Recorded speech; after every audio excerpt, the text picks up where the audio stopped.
In a land of golden idols and trembling nations, power was everything, and faith was dangerous. Babylon stood as the jewel of the earth. Mighty walls, soaring towers, gods of stone and metal, and a throne that ruled with pride. Kings came and went, but one man remained, his name? Daniel. He was not Babylonian, he did not worship their gods, he had no army, no wealth, no title of birth. And yet, he rose. Why? Because in a kingdom obsessed with appearances, Daniel walked with the unseen. While others bowed to power, he belonged to a greater king. And that made him dangerous. What do you do with a man who cannot be bribed, bought, or broken? You either crown him, or you crush him. And for Daniel, that choice was about to be made. But before the lions roared, there was a storm of jealousy, and a trap set in silence.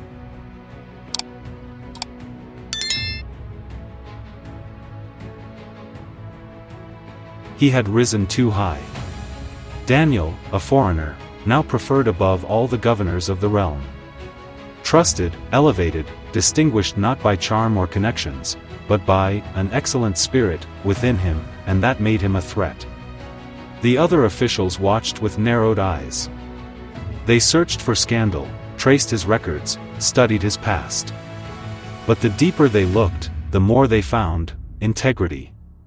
No corruption, no negligence, no flaw they could exploit, except one, his faith. 3 times a day, like clockwork, Daniel prayed. He didn't hide it, he didn't flaunt it, but every knee he bent in secret echoed through the palace halls like a declaration of war. And so they crafted a law, not to honor the king, but to destroy the faithful. For 30 days, no man could pray to any god or person except Darius, the king. And anyone who did? Thrown into the den of lions. It was elegant, it was legal, and it was lethal. All they had to do was wait, because Daniel would not stop praying.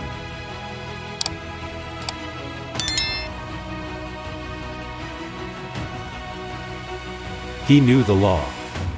He had heard the decree, seen the royal seal, felt the weight of the threat behind it. But Daniel didn't hesitate, he didn't wait. He didn't pray quietly in the corner of a room.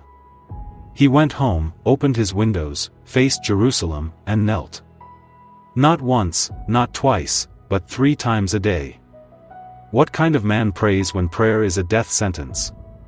What kind of faith chooses the den over disobedience? Daniel wasn't trusting in survival, he was trusting in God. He didn't beg for protection, he didn't demand escape, he gave thanks. Because faith isn't forged in comfort, it's revealed in crisis. And just as expected, the moment came. The accusers stormed in like vultures. They caught him mid-prayer, their trap now closed. They hurried to the king with feigned loyalty. "O king, did you not sign the law?" And Darius, suddenly, understood. He had been manipulated, and the man he admired was marked for death. But the law was irreversible, even for a king, and the lions were waiting.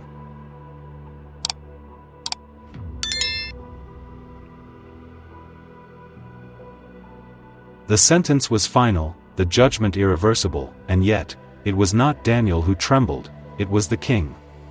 All day, Darius had fought the decision. He had labored to rescue the one man he could truly trust, but no law of the Medes and Persians could be undone, not even by the one who signed it. And so, as the sun dipped below the horizon, Daniel was taken.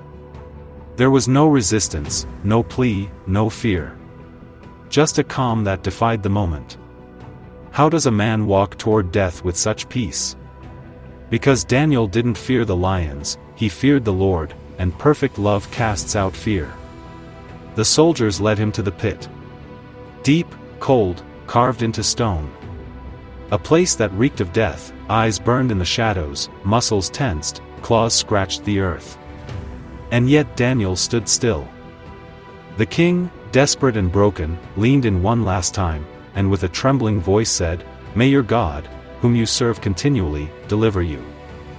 Then, darkness. The stone rolled into place, thundering over the mouth of the den. Sealed with the royal signet, a symbol of finality, a tomb for the living.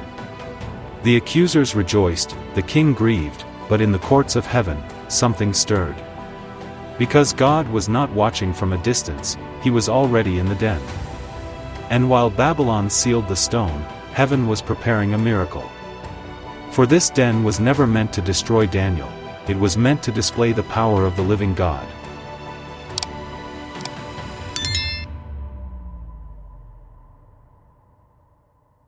The night stretched long. In the palace, silence reigned. No music, no food, no sleep. The king, tormented by guilt and dread, paced the floor, haunted by the stillness of a sealed tomb and the faith of a man who would not bend. But in the den, it was not silence that ruled, it was peace. Because God had already sent his answer, an angel. Not with a sword, but with authority. Authority that made lions bow, not roar. Their mouths, once instruments of death, were shut. Their instincts restrained, their hunger forgotten.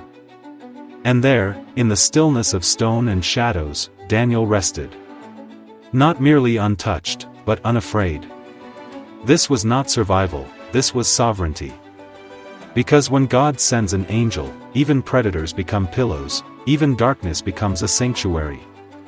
What kind of God commands beasts and bends nature to protect a praying man?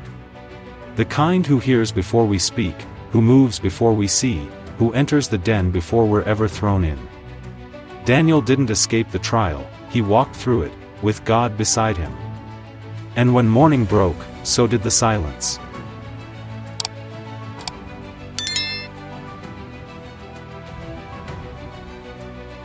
At the first light of dawn, the king ran. Not walked, not sent messengers, he ran. The same man who ruled nations now stumbled through stone corridors like a beggar chasing hope. His royal robe dirted, his crown forgotten. Only one thought burned in his heart, could Daniel still be alive? He reached the den, breathless, the stone still sealed. But his voice broke through the silence. Daniel, servant of the living God, has your God, whom you serve continually, been able to deliver you from the lions? Then, from the depths of the impossible, a voice. O King, live forever, my God sent his angel, and shut the lions' mouths. They have not hurt me, because I was found innocent before him, and also before you, O King, I have done no wrong. The king collapsed in joy, the officials watched in horror. Daniel was lifted from the den, no wound, no scar, no trace of the night he survived. Because when God preserves you, he doesn't just bring you out, he brings you out whole. And the one who had been condemned, now stood vindicated. But the story wasn't over, the king's heart had been stirred, but soon, his throne would roar with justice.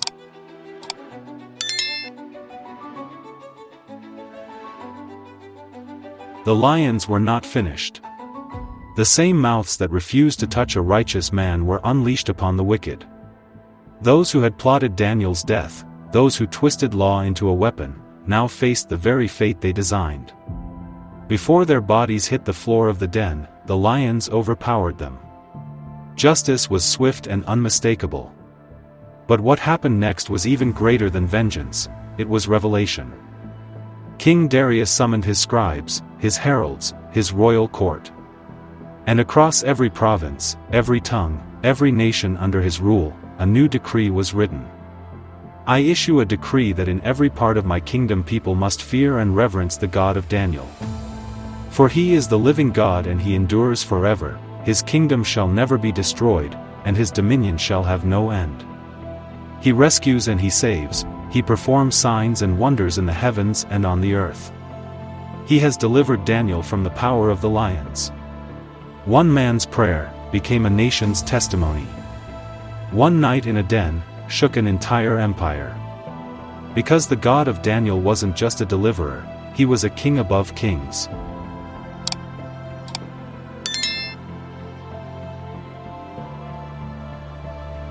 Long after the stone was rolled away, long after the lions fell silent, Daniel lived on, not just as a survivor, but as a witness. He prospered in the reign of Darius, and into the days of Cyrus. 2 kings, 2 empires, 1 unshakable God. But this story is not just about ancient kings and royal decrees, it is about your den. Your moment of testing, your night of fear, your impossible situation where escape seems sealed by stone and the growl of lions is all you hear. And yet, this story whispers to you, the lion still obeys. Because the same God who shut mouths and silenced death has not changed. You may not be spared from the den, but you will never be in it alone. So pray, when it's illegal, stand, when it's dangerous, trust, when it seems too late. Because your faith may shake a throne, your courage may write a decree, and your obedience may echo across generations. This is not just Daniel's story, it's the story of every believer who dares to kneel when the world demands they bow. And when you do, watch how heaven moves, because when your faith roars, even the lions grow silent.